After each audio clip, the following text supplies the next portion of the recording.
Carl Sandburg je jedan neobičan pesnik koji je u isto vreme bio i reporter, koji je bio najomiljeniji lik u Sjedinjenim Američkim Državama, koji je dobio 3 puta nagradu za svoj opus, to je Pulcerova nagrada, osvojio je 3 puta, a nije završio ništa više od 7 razreda osnovne škole. Ali je odabrao jedan drugi put, put poezije. Živeo je u periodu od 1878. do 1967. od poezije i za poeziju, ali je od 1967. kada se upokojio, nastavio da živi kroz svoju poeziju.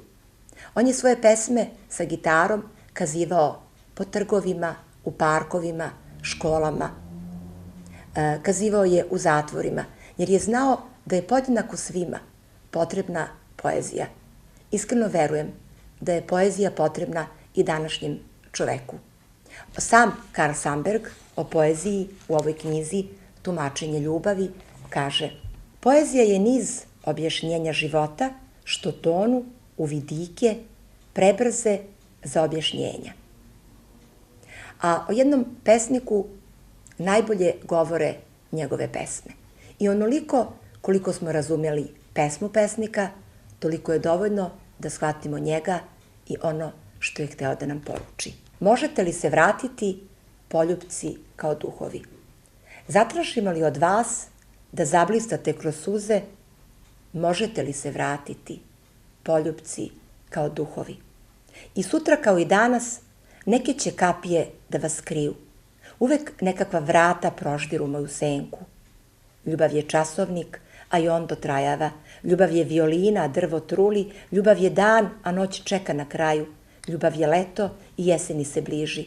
Ljubav umire uvek i povratka joj nema.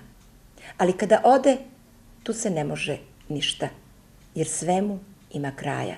Zatražimo li od vas da zablistate kroz suze? Možete li se vratiti, poljupci kao duhovi? Zbirka pesama Tumačenje ljubavi daje odgovore ne samo o tome kako doživeti i videti ljubav. On tu tumači i sreću, daje tumačenje mnogih drugih tema koje nas se tiču. A ljubav tumači ovako. Postoji mesto gde ljubav počinje i mesto gde ljubav prestaje.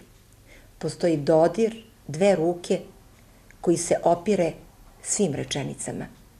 Postoji mesto gde ljubav počinje i mesto gde ljubav prestaje.